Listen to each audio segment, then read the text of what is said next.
एक नई नवेली शादी, एक छिपा हुआ टैटू और एक ऐसी गलतफहमी जो देखते ही देखते पूरे परिवार पर हावी हो गई। आज की कहानी ना हमें यही सिखाएगी कि कैसे कैसे बिना बातचीत के एक छोटा सा राज भी किसी भी रिश्ते में एक बड़ा तूफान ला सकता है। तो मिलते हैं आयुषी और सचिन से। अभी अभी शादी हुई है, सब कुछ एकदम सपनों जैसा चल रहा है।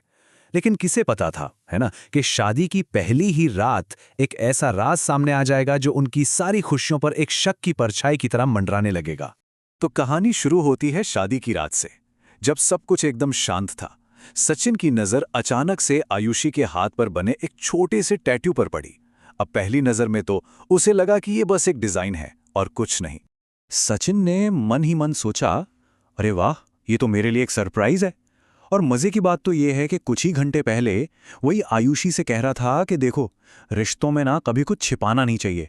और अब इस टैटू पर खामोशी थी, एक ऐसी खामोशी जो आगे चल के बहुत बहुत भारी पड़ने वाली थी। देखिए, अगर सचिन का उस टैटू को देखना सिर्फ एक इशारा था ना, तो उसकी बहन लूसी का उस टैटू को देखना वो एक चिंगारी थी। वो चिंगारी जिसने शक की आग को भड़का दिया। अब ये मामला सिर्फ पति पत्नी के बीच का नहीं रहा, अब ये पूरे परिवार का मुद्दा बनने वाला था। और बस यहीं से सारी बात बिगड़नी शुरू हो गई। लूसी ने जैसे ही वो टैटू देखा, वो सीधा पहुंची अपने भाई सचिन के पास और बस उसके कान भरने शुरू कर दिए। अब शक की पहली परत देखिए। लूसी का कहना था, अगर उसे कूल ही दिखना होता तो वो इसे दिखाती छुपाती क्यों? वो हमेशा लंबी आस्तीन वाले कपड़ों से इसे ढक कर क्यों रखती है?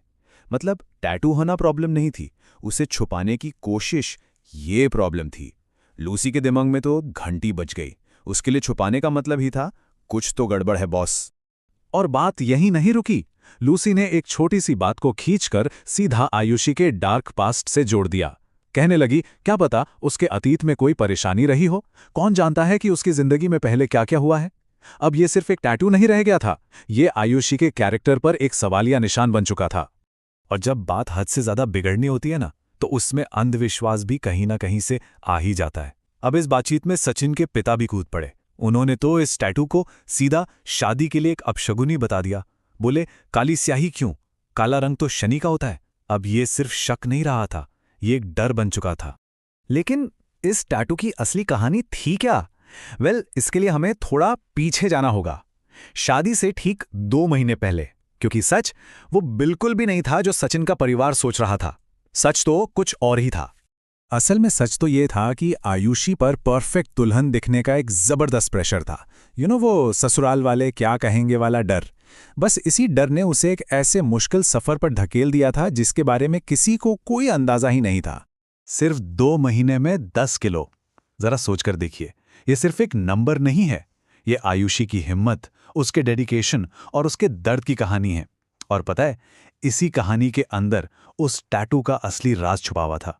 ओके, तो चलिए वापस आज में लौटते हैं, जहां सचिन अब एक पति कम और एक जासूस ज्यादा बन चुका था। एक ऐसा जासूस जो सच नहीं ढूंढ रहा था, बल्कि अपने शक को सही साबित करने के लिए सबूत ढूंढ रहा था।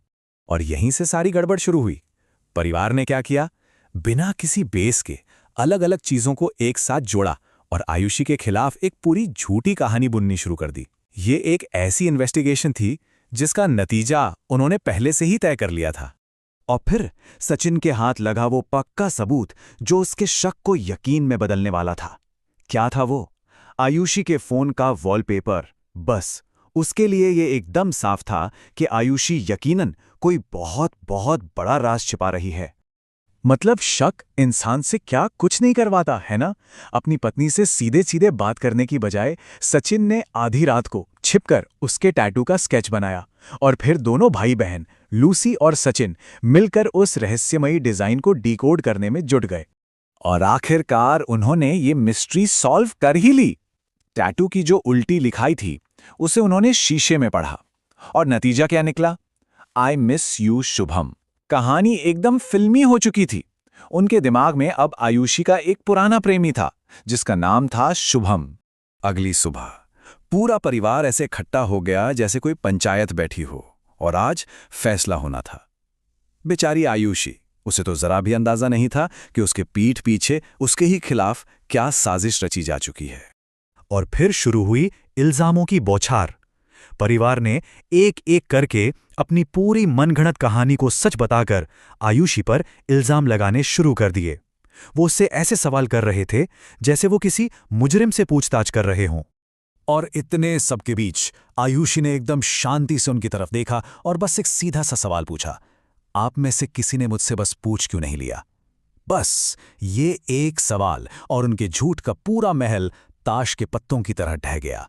तो आखिर क्या था उस टैटू का राज? कोई पुराना प्रेमी, कोई गहरा काला अतीत? नहीं, ऐसा कुछ भी नहीं था। वो तो बस चीनी भाषा में लिखा एक छोटा सा मोटिवेशनल कोट था। उस पर लिखा था, yes I can do it, यानी हाँ मैं ये कर सकती हूं। बस यही था उस टैटू का मतलब। वो उसका सीक्रेट मंत्रा था।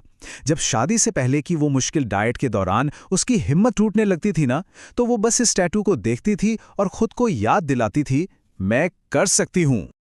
और जब ये सच्चाई सामने आए तो पूरा परिवार बस एक दूसरे का मुंह देख रहा था, शर्मिंदा।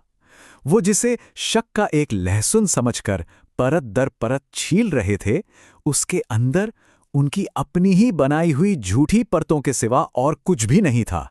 तो इस पूरी कहानी का सबक क्या है? बहुत सीधा सा है। जब किसी भी रिश्ते में बातचीत यानी कम्युनिकेशन खत्म हो जाता है, तो उसकी जगह शक और गलतफहमियां ले लेती हैं। और ये एक ऐसा जहर है जो किसी भी मजबूत से मजबूत रिश्ते को अंदर से खोखला कर सकता है। तो आखिर में बस एक सवाल है सोचने के लिए, जब हम किसी पर शक करते हैं तो क्या हम सच में सच्चाई ढूंढ रहे होते हैं, या फिर सिर्फ अपने अंदर के डर को सही साबित करने के लिए सबूत इकट्ठा कर रहे होते हैं? इस पर विचार जरूर कीजिएगा।